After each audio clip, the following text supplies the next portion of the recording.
Hey guys, time to get in on the action for the biggest moments in basketball with Prize Picks, America's #1 fantasy sports app. Just select 2 or more players, pick more or less on their projections, place your entry, and win up to 100 times your money. Right now, Prize Picks will match your first deposit of up to $100. Just download the Prize Picks app and use the code GET100. That's code GET100 on Prize Picks for a first deposit match of up to $100. Prize Picks. Pick more. Pick less. It's that easy. Well, there, time to talk about HelloFresh. HelloFresh is a meal kit delivery service that shops, plans, and delivers to your door favorite step-by-step recipes and pre-measured ingredients so you can just cook, eat, and enjoy. And when I say pre-measured ingredients, I mean everything, including the ketchup to put on the cheeseburgers. You can choose your delivery day for when it works best for you and your busy schedule. You can also pause your account for weeks at a time when you're out of town to save money and keep you happy. All HelloFresh ingredients come pre-measured in handy labeled meal kits so you know which ingredients go with which recipe. And HelloFresh is delivered right to your door in recyclable, insulated packaging, saving the environment and keeping your food cold. HelloFresh also offers a wide variety of chef-curated recipes that change weekly. There are 3 plans to choose from: Classic, Veggie, and Family. Can you get much simpler than that? Each features a variety of meat, fish, and seasonal produce or vegetarian recipes with plant-based proteins and grains. Their selection simply cannot be beat. And to top it off, you get to feel confident when cooking HelloFresh with the simple recipes outlined on pictured, step-by-step instruction cards. You open up this box and it is all there. Try things you never think to cook on your own and enjoy eating outside of your comfort zone. Look forward to your HelloFresh box delivery as the highlight of your week, knowing dinner just got that much easier. You take this stuff, I've used this service, you open this box, you pop it in the fridge, and every time you open that fridge, you see the next 5 dinners ready to go. No more thinking. And now you can get $30 off your first week of HelloFresh by visiting HelloFresh.com and entering promo code SPIKE30. Again, that's $30 off your first week. It's a no-brainer. Just head over to HelloFresh, use promo code SPIKE30.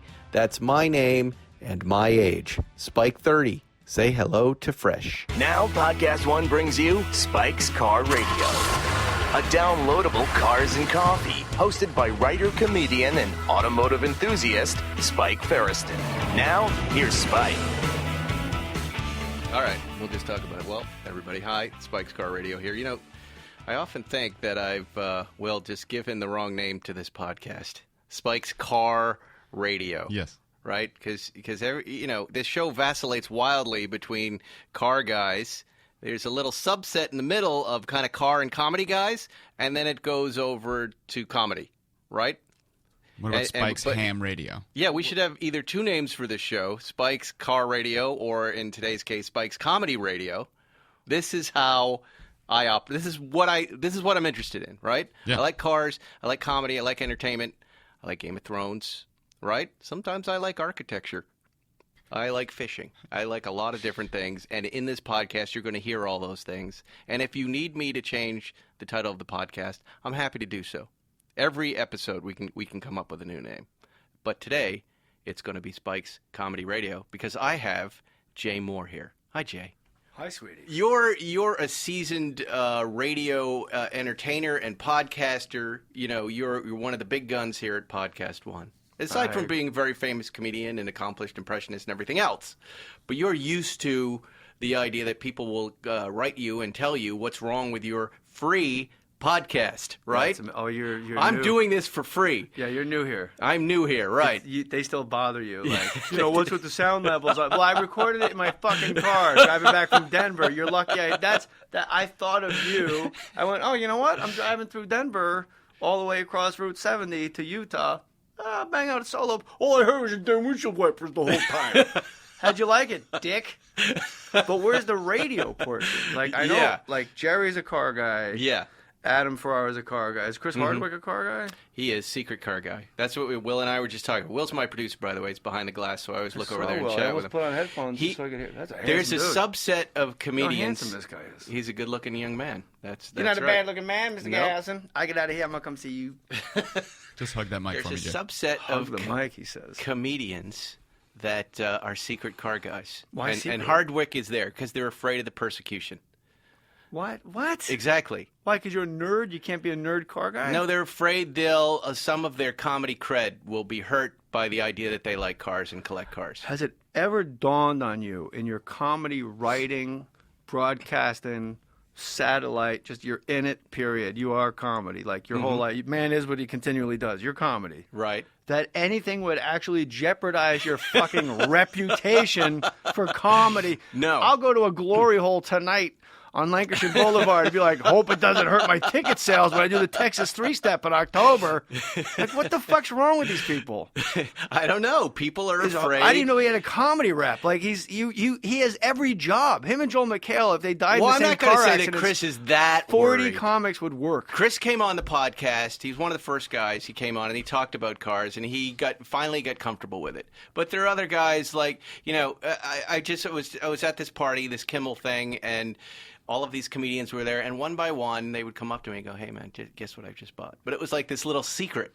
It's like being a Christian on a movie set. It's like, no, I actually am one also. Oh, thanks, Kevin Sorbo. Let's talk for an hour. They can tell me, but they can't tell anybody else. And I think it's because, as comedy writers, comedians, we like to aim our brains at things, and it gets us angry, right? But it's going to hurt your rep. But at the same time, so you try to lead a life that's not that can't be made fun of. Well, that's impossible. My whole life is made. Like, I understand that, but I'm just saying there are guys out there who are afraid of it. How about this? How about the fact that you were at a party and comedians approached you to talk about cars, which means they knew yes that you have a podcast called This Car was Radio. before the podcast. This was Car Matchmaker. So that's how kooky you were about cars. That you've had this whole car thing. But you did it. I didn't know you did that. Like you were a secret car guy. I guess. No, I don't do remember. anything in secret. Here, look, I remember way back before the internet, right? Okay, let's go back before the internet, where people were Like almost 99. What are we talking about? Celebrities 2002? were almost apologetic about liking cars. They would get out, and you'd hear them say on television, you'd hear them say phrases like, "I know it's stupid, but these things bring me joy. But I know it's dumb." And then the internet happened. I've never known this, though. Can I just take a second? Like, this is all new information for me. It is. Because I know nothing about... I could change a tire if I could find the fucking spare Range Rover. Jesus. You drive a Range Rover Sport, as I recall. First car I ever bought. Which you love. Because I almost died going up Rabbit Ear Pass, speaking of Denver, Colorado snowstorm mountains. Okay. And every car was sliding off the road, and the Range Rover just lowered itself like, got it. It was like an octopus. I'm like, all right, I'm buying this thing. So I'm there alive. you go. You like it, and you enjoy it. This is all new information to me. That I don't know anything about cars, let alone people to be like, well, I don't want to be like an overt car guy because I don't want people to think less of me. It is pretty stupid to born-again just be an Christian. overt car guy. I don't want to come out of the closet. I'm at odds at it a little myself. If I come out of the closet as a gay guy, I don't want people thinking I like cars. Right. And then that might hurt my comedy when they find out I'm a Christian. Well, look, I think the more you like cars, the more boring it gets. Like if you see if you go to a car show and you see the most car-y car guys in their cargo shorts and they're just talking cars, they do the full 7 hours at the show.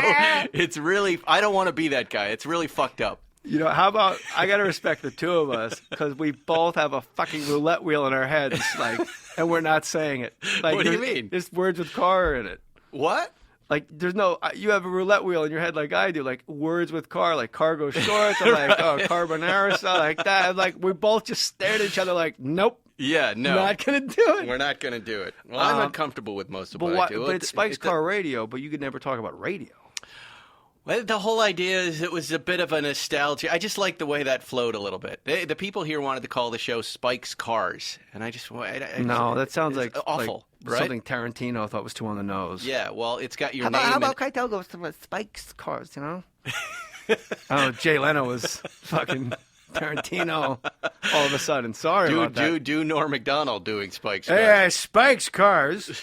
Hey, good luck freeing that up with the union. You know, Billy Joe Shaver had an album called Spike's Cars, but it wasn't about automobiles, you know.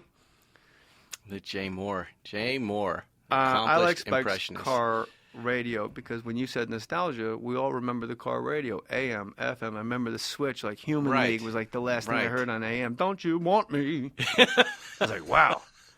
And then you think back, like, that's when Bad Brains happened. Like, when Yeah. that shit was playing. Yeah. So I say go roll with the You name. like it. Spike and car radio in the I morning. want to talk about you, Jay Mohr, Okay, because honey. I did your podcast a few weeks back. Jay Moore's car radio. Jay Mohr's car radio. I loved it.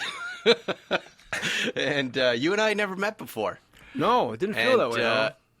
though. No, we know a lot of people. My brother is your friend. We both worked at SNL, but I left kind of worried about you.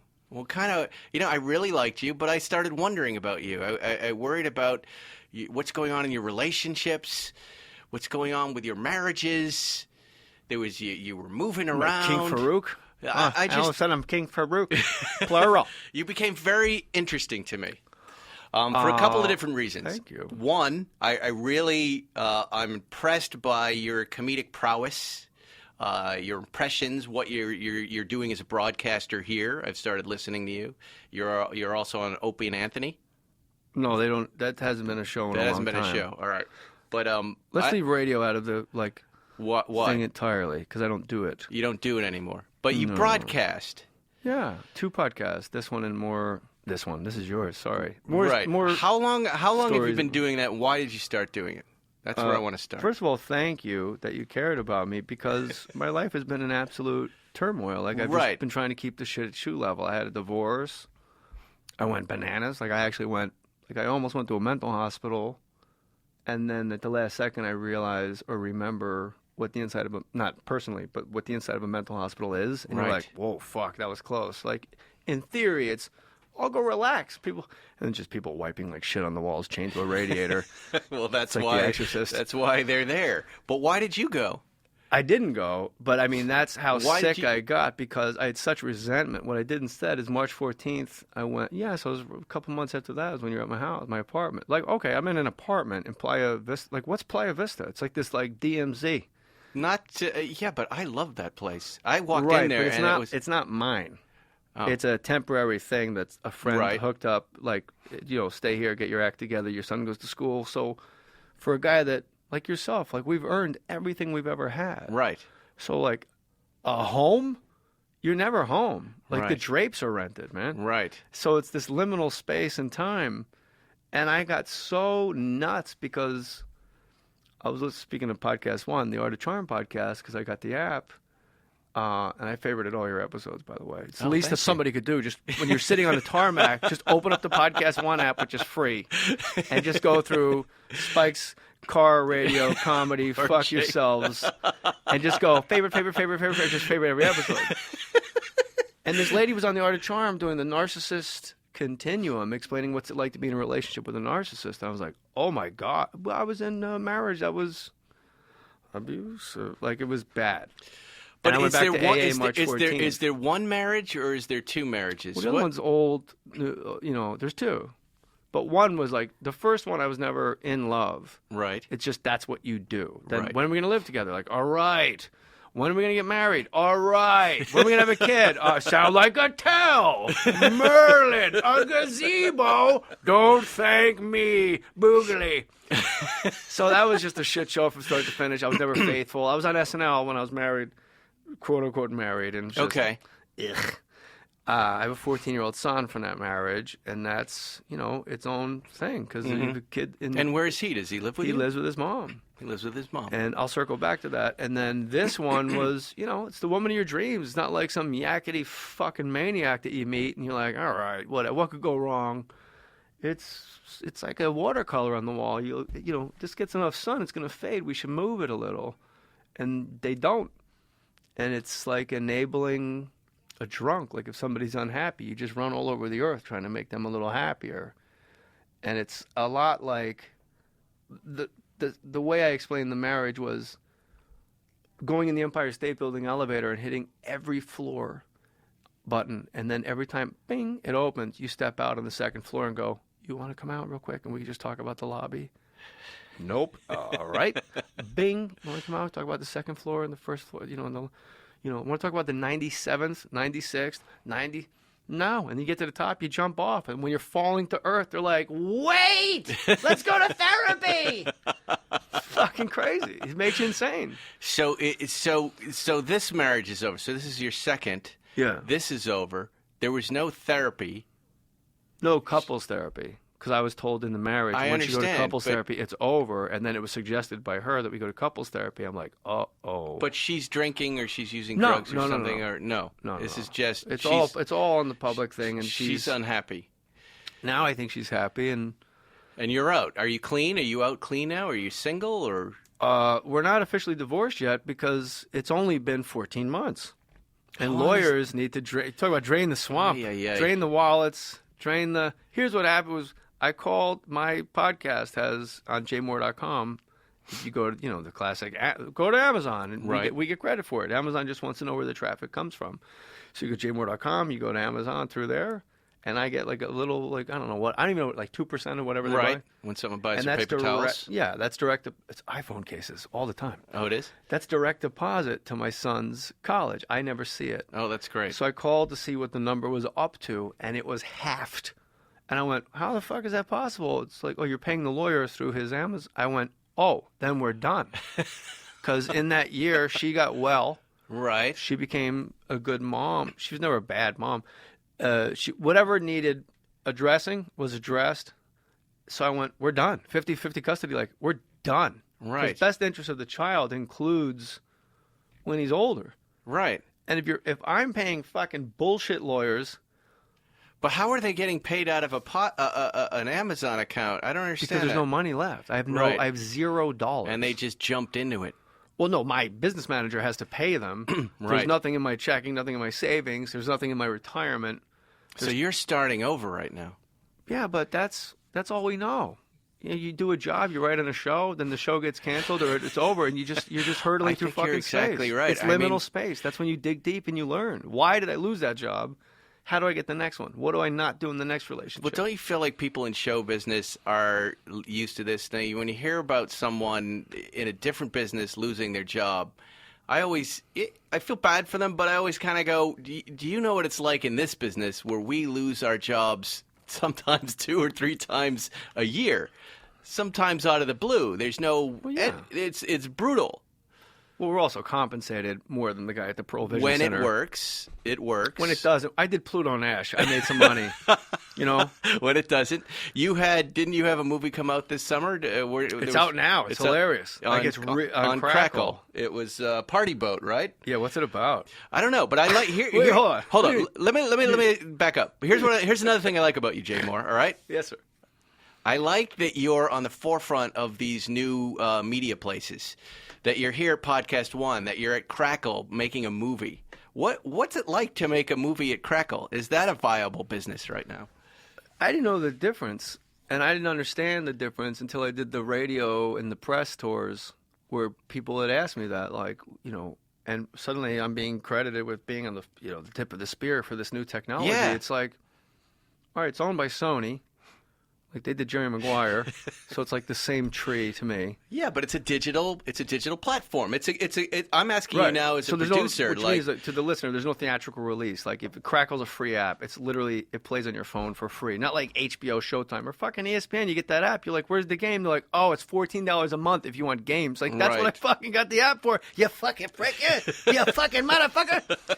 But do you have is it Guild? There's a question. So are you Is it all Guild? Is it SAG? It has to be. It has to be. Yeah. Okay. So what happens is you get an offer to go do a movie, and they go, you're going to be like this Barney Fife on a lake, but like an angry like I'm a boat cop. And I I'm watched trying to- trailers of it this morning, and you were great in it. It's I was embarrassed at how hard I was laughing at me at the screen. I really liked you in it. I loved me in it. And what I usually you saw, play it cool. was a competent actor. I saw a guy who wasn't just there phoning it in. You're saying that for- like I'm in a fucking T-ball league. No, like this- I see a hitter. No, here's how I'm saying this. From a guy who you just were not on my radar until I came over onto your podcast. You were just out of my sphere of Yeah. what I was focused on. Because, even though we were both on SNL, first of all, you were a cast member, different set of years. I was a receptionist who was just answering fucking phones and handing Life jokes to Bucks, how Dennis may I help Miller. you? And then I left. I was just there for a year. So I missed the whole Jay Mohr experience. I think I might have seen some of your stuff. You had a show on CBS, was it? Yeah, Gary Unmarried. Gary Unmarried with. But that was a replacement. I think that was a Damon Was Wayne that show. Berman Braun or something? I don't know. Whatever I was doing, I was too busy to see it. What was that, like Normandy talk? I don't know. But Berman Braun. I catch up to you when I come into your living room, your very nice living room. I don't care who pays for it. And Thank you. And I'm now a new fan. I'm a Jay Mohr fan, and I want a deeper understanding. You see a competent actor, and you wanted to know. Well, you wanted to know if I was well. Well, when I say that, is there are a lot of comedians who get in front of the camera to do a film, and they don't know how to act. There's a lot of comedians that can't do a fucking comedy special. Right. I'm watching a special. The girl walks out with a notebook. Who did that? I will never shit talk a comic. The fucking notebook on special should be in quotes. Somebody did that? Really? Yeah, and the specials that are coming. I'll do a Netflix special for free. Right. And I've tweeted it it should be a special. It should be an event. Not oh shit, it's another year and a half. I got to go. You're not Carlin. How long does it take you to put an act together? I've accumulated so much that I could really do one every 3 months for 2.5 years. And people be like, he's a fucking machine. For just shit that I haven't had. You only have 3 hours filmed. I have 3 hours filmed. Right. The first hour I'll never use again. It's just filthy and ridiculous. Mm-hmm. And then the last 2 Showtime specials, I'm like, yeah. And then the last special I was proud of. It's only 3 bits. The whole thing. It's just this double helix of callbacks the whole way. You built them in. You build them in. So I could definitely do 4 specials before 2019. Wow. No exaggeration whatsoever. Is it hard to get out there and, are you on the road doing stand-up? Is it hard with, you got a young boy there. How old is that kid? He's best. He's 6. And when I was in Denver, it was I get depressed. I've never had depression until this year. Right, right. When you met me, it was the rubble. The towers come down, and it's just rubble. Right. Who are you? Oh, God. When the structure comes down. Yes. Who are you? Exactly. When there's no edifice, there's no stairwells, there's no windows. When that comes down, all of it, and when the smoke goes away and the first responders are gone, and it's just a lot, who the fuck are you? You can only listen to Darkness on the Edge of Town so many times before you realize, I'm Candy's boy. And I realized... do you think, is that where your comedy comes from, though? Is pain? No, is this going to help you? I never had it before. I never had pain. I lived a complete... Well, you got divorced the first time you divorced. That's one of the biggest... It's a fucking check. Who cares? It's money. It's stuff. It's stressful, I think, for most people. It's stressful, one but of the that's top... not pain. When the Buddhist says life is suffering, he's not write a $1.6 million check. Okay, great. Enjoy your money. I'll enjoy mine when I make it again because I earn it. So when you left my home, but you put 8 things, you threw 4 boomerangs out there. I'm trying to bring them in for you. Go ahead. I was not well when you were with me, and you picked up on it, which means you're incredibly gifted as an empath, and you're very intuitive, and you're compassionate because you were thinking about me, not hey, Jay Mohr's. It wasn't we were I was slaying the aisles and killing you. There was something about my personal. The well beneath the well is getting a little empty. And you're right. It was. March 14th, I went back to AA. I didn't drink. But I was fucking nuts. I was sicker than I was the day I got sober, May 5th, 1998, because I had so much resentment. I didn't do anything for me at all, mentally or spiritually or physically. I went in the ocean on 4th of July. It was the first time I exercised in 3 years. I was in the ocean for an hour. MMA guys were going, we're going to go in. This is fucking weird. I'm like, bye. I was just at home. So you went swimming with Ultimate Fighters? Well, yeah. That was your workout? Well, who's going to make me come? The dolphin?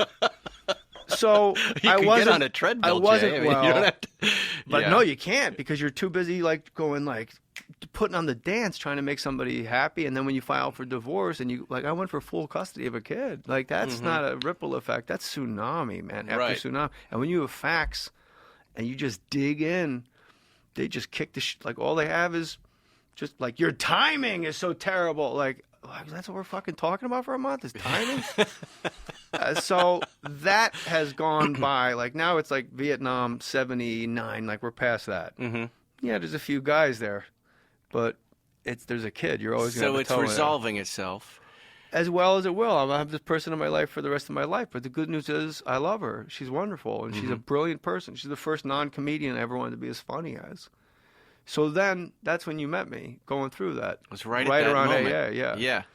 And then as far as acting goes, as far as Crackle goes, they offered me money to go film a movie. Right. And then Crackle was somewhere in that explanation. I was like, no, I get to go act. I was off the grid for 3 years fighting this fight. Uh-huh. I have no money. I don't have a home. Mm-hmm. I currently am unemployed.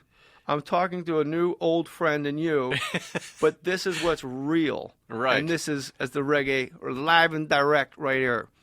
So that's what I have, is my word and my guts. I was doing fucking poetry on Periscope.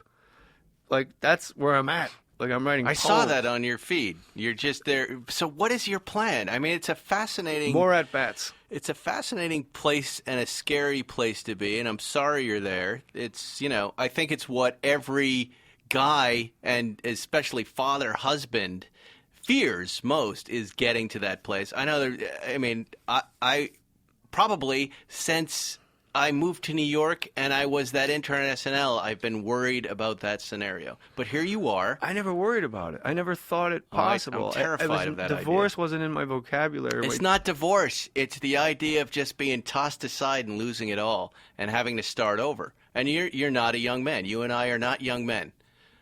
We are resourceful men. That's one way to look at it. I want to know. Here's the great from it. Okay. They say leave no stone unturned.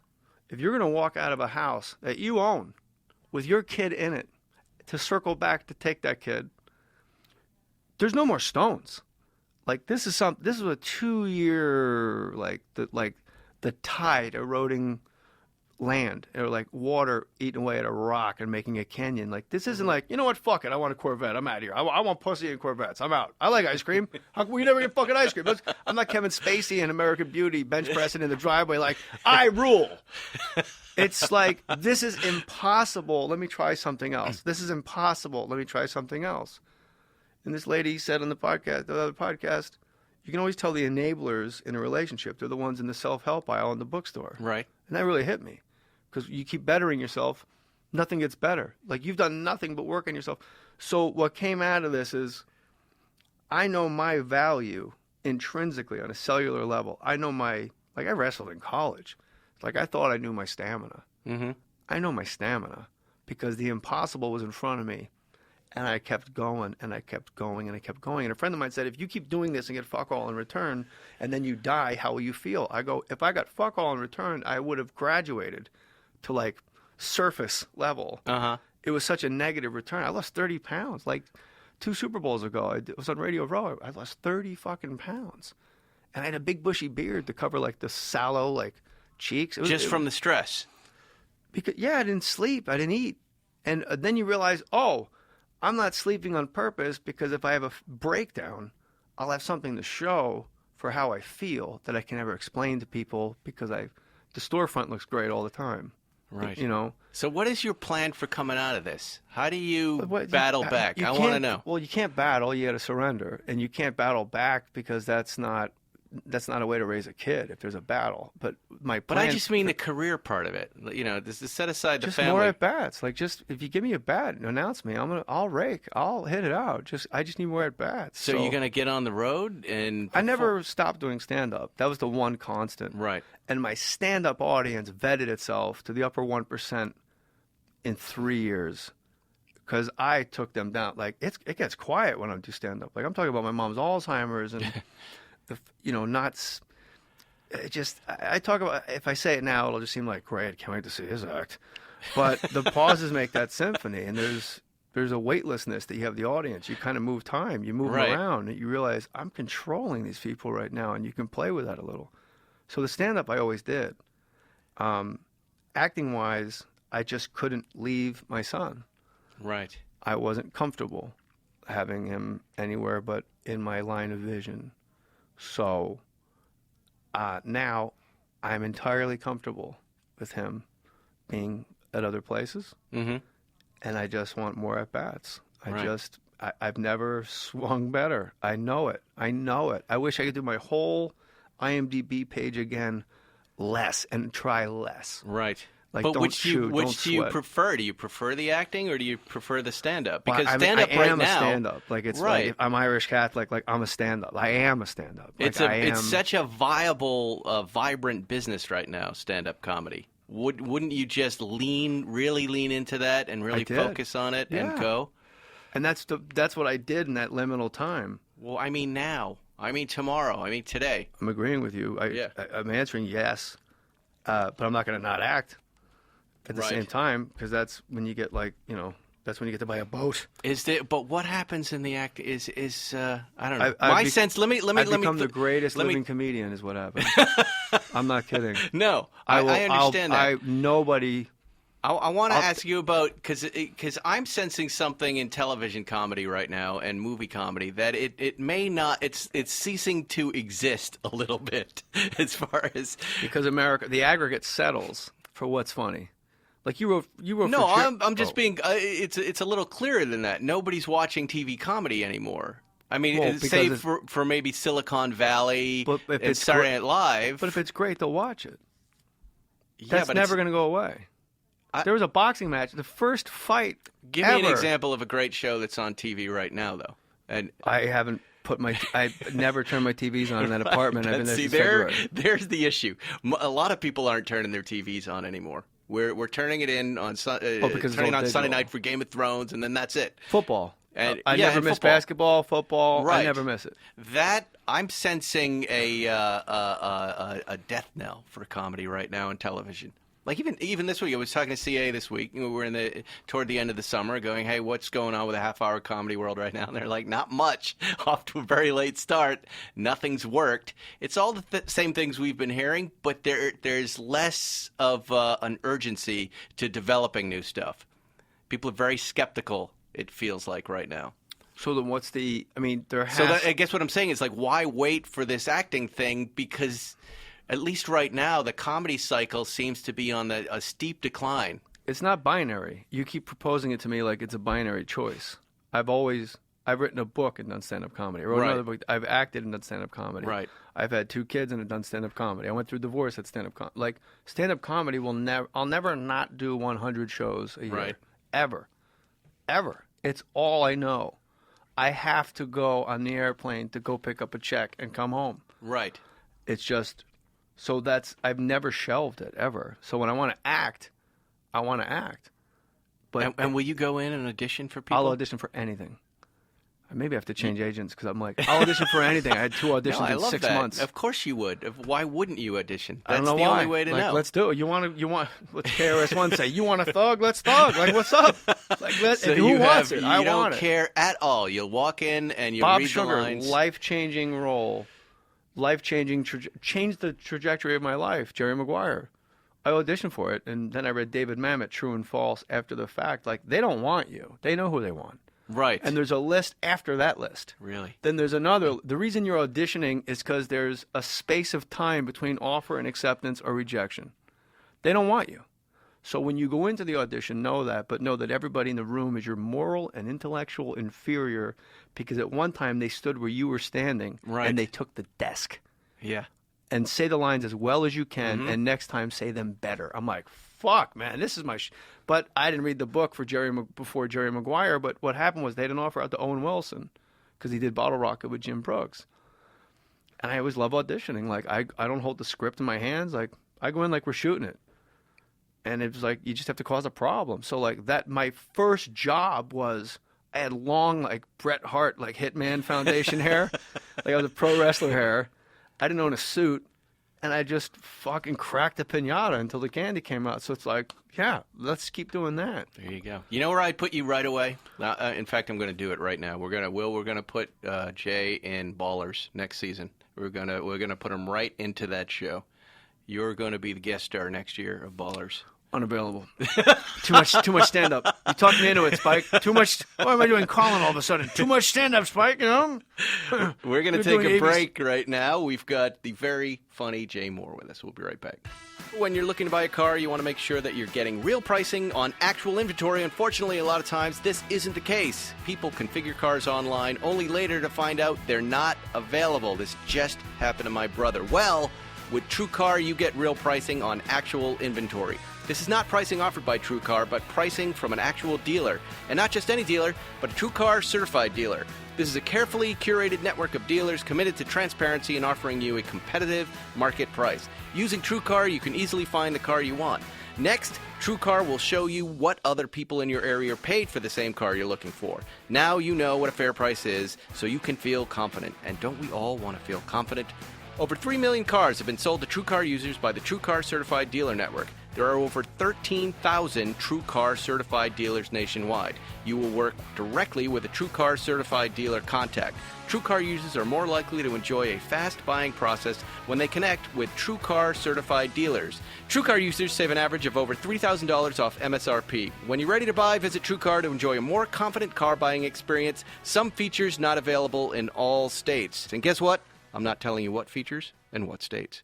Hey, it's Jay Mohr, and it is time, finally, for America's Lakers podcast. That's right, I'm going to be hosting America's Lakers podcast. My man Aaron Larsoul, an analytical genius, he's going to bring to the table what I can't every Wednesday. America's Lakers podcast exclusively at podcastone.com, the podcastone.com app, which I highly recommend.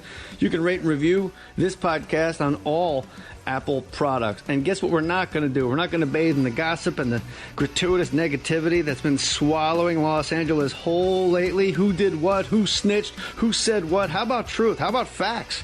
How about statistics? How about rotations? What's Luke Walton thinking? Who's underperforming? Who's overachieving? Who's rewarded? Who's coming?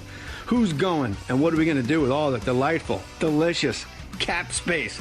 America's Lakers podcast with me, Jay Mohr, and my man, my brother, Aaron Larsoul, every Wednesday, podcastone.com. You're listening to Spike's Car Radio. We're back with Jay Mohr. It's not live I see radio. a confident actor when I watch you in a movie. I do. I was surprised by that. But that kind of sounded like Was you? Are almost you? con- Are you? really Insul- condescending? are a you little? insulted by that? Because No. I didn't mean that at all. No, because I know you. No, I don't know if I'm insultable.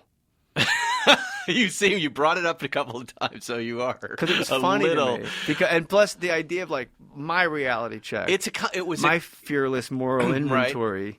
You're not on everybody's radar. No. It's like, get your shit together and move. Like, I love the fact that you had no, like, I just didn't exist. Like, I love No, that I was blind doing spot. my homework, and then I watched the trailers of the movie, and I'm like, how will Jay Mohr be as an actor? I've never seen you act before. I've seen you in sketches, so I know what you're like in sketches, and I expected that guy Loud. to... Huh? Everybody's loud in sketches. And Yeah, sitcoms. right. And We so shout all the lines. when I saw you, it was the scene where you're telling the kids, there's I guess there's a big boat party on the lake that's going to happen. But on party boat? How do you figure? Party boat, and you're the lake cop, right? Yeah, And Lake you're- Patrol. Lake Patrol. I and love you that come in role. with these two kids, and it's like, look, I'm going to catch you, right? Yeah. If you guys screw up I tonight. walk in, I grab his drink, and I take a sip, and I go, French vanilla creamer, pussy. And I keep drinking. Every time I see them, that's what I do. And then at Right. the end of the movie, they put like 18 tabs of acid in their drink, and I Uh-huh. drink it, and I just trip my fucking cock off. And it's the only movie I ever did where they're like, could you actually take it up 15 notches? I'm like, See, yes. I didn't see that part. All right. I'm on a boat in a lake in Georgia. I'm like, wow. But I believed you were the lake cop. And the girl comes in with the fireworks, and she goes, I've got all the fireworks for tonight. And he goes, this is going to be easy. I just liked how There's understated. so many alternate takes. Like that one? was that specific moment. It's so Yes. funny. You are such a comedy mind. You're like that's where you get ore. Like you're the mind and mine. Like you just go mining in fucking Spike's brain. That's where the ore is. It's amazing. That specific moment. Yes. One guy goes up the steps. He had dreadlocks, and I said, like, hey, when you're done with I don't know what I said. It was a dreadlock guy. Like when you're done with the missing Neville. I don't know what I said. Like, maybe it was KRS One. I don't know what I said. It was a guy with dreadlocks, but it was a very specific reference where people are like, oh, my God. Like, DeMarais Carroll from Toronto Raptors. I go, when you're done with DeMarais Carroll from the Raptors. Like, it was so bizarre a reference. Well, for me, it's because I'm trying to learn in that moment. Like, someday I might be in a movie, and I've got someone that I respect who's kind of in the same world, and I want to see how you do it. I'm trying to learn in that moment. And that's what... There was no joke. The joke was, this is going to be easy. Yeah. That's not a joke. I know, but so you didn't try to make a meal out of it. You didn't. Oh, I did. They just used it. They did. That's my point. So the girl goes, "Hey, these fireworks," and they're like, da, da, da. And the thing that made it in is I go, "Why don't you go upstairs?" I think I saw a Teletubby, and I'm like, if I say Teletubby, it's hacky, but if I fuck up, if I do it like Walken-esque or like, I think I saw Teletubby or like however I said it was not how you say it. Right. And people go, "Let's get Chinese food." Like, Chinese food? Chinese food. Like, what are you saying? So, but one of the takes, I go, Indian girl on a trampoline? Come on. And another one was my favorite, because I'll think of other comics, how their minds will spin, and then I'm like, Colin, I go, who taught her how to say contiguous? And I just walked out, and they're like, ah! But that's Colin Quinn.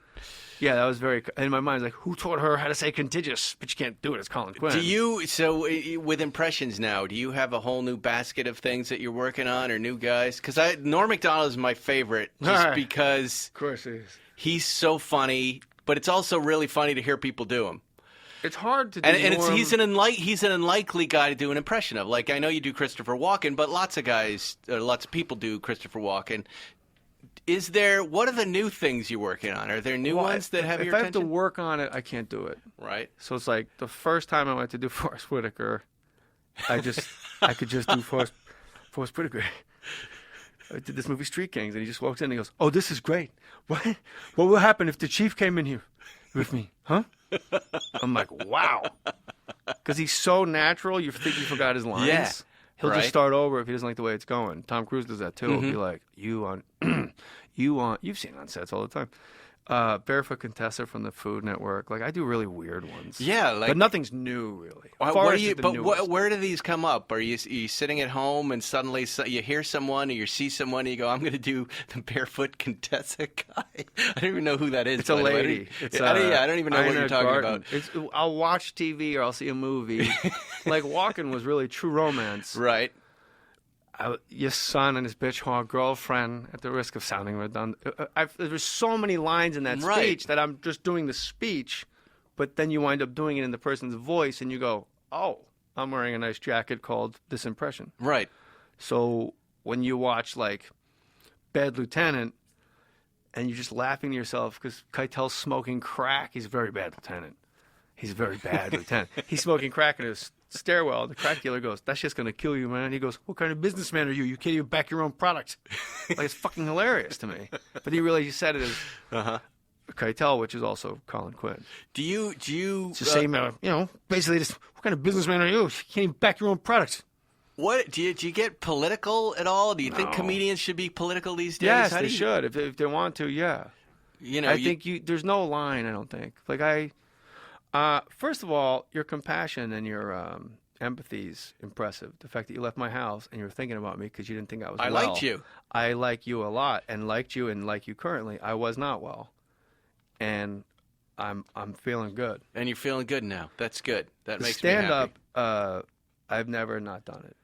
And when there's nothing left in that lot because the building came down, who are you? Right. I'm funny. And I've never done a comedy before, really. Like, I did Mafia, but that was played completely straight. It's like Airplane. Mm-hmm. And all the comedies, like, around you, like Gary Unmarried, I'm proud of. But I never was in, like, you watch, like, Get Him to the Greek, or Sarah Marshall, and, like, Paul Rudd is, like, the surf guy. I'm like, oh, wow. All I want is a bat. Like, let me just go get in that bat, like, one of those roles. There and you I go. know I'll clear the fence. Mm-hmm. Well, Jay Mohr, I feel like we've covered a lot today. We did. And I feel like there's Crackle, so much more. Party Boat. Crackle I and laughed so Party hard Boat. At the screening, I was, like, embarrassed. So people can go watch that right now. For free. There's no, like, where insider. Where do we find your stand-up dates? jmohr.com. jmohr.com. Click on the Amazon click-through. No, but Amazon. I don't think we talk enough about Amazon. And you can make some money for Jay Mohr. My son, not me. Oh, for the son. You want to help my son's college funds. And he's a cool kid. I've met that kid. He does push-ups, man. Yeah, no, he's I strong. hope he gets a minority scholarship. Is he going to play football? He's I only hope 6, so. right? Yeah, but He's tough- 75 pounds. He's a sweetheart. And, here's another thing about Jay Mohr that we didn't get to talk about. Maybe next time. He likes little dogs. He has the cutest little dogs Lady ever. party. When I let them out, that's what I yell. Jay Mohr, thank you for being here. You can catch up with me, Spike Ferriston, at Instagram and the Podcast One app now, they say. I'm always at Spike Ferriston. Jay, thanks for coming in, man. Buddy, I think we just scratched the surface here, and thank you. And you're a good man. All right, we'll talk cars next time, everybody. Thanks for listening to Spike's Car Radio. Download new episodes every Wednesday on the Podcast One app or subscribe now at Apple Podcasts or PodcastOne.com. You love podcasts, the stories, the laughs, the unexpected turns. But when this episode ends, the silence starts. Not anymore. Audiobooks.com turns that silence into your next great adventure. With over 450,000 titles, from bestsellers to hidden gems, your love for listening just found its new best friend. And because you already know the joy of audio, we're giving you 3 free audiobooks to start your journey. Imagine your favorite podcast, now with unlimited episodes. That's audiobooks.com. Keep the story going. Sign up for your free trial at audiobooks.com/podcastfree today. Because for podcast lovers like you, the end of an episode is just the beginning. That's audiobooks.com/podcastfree.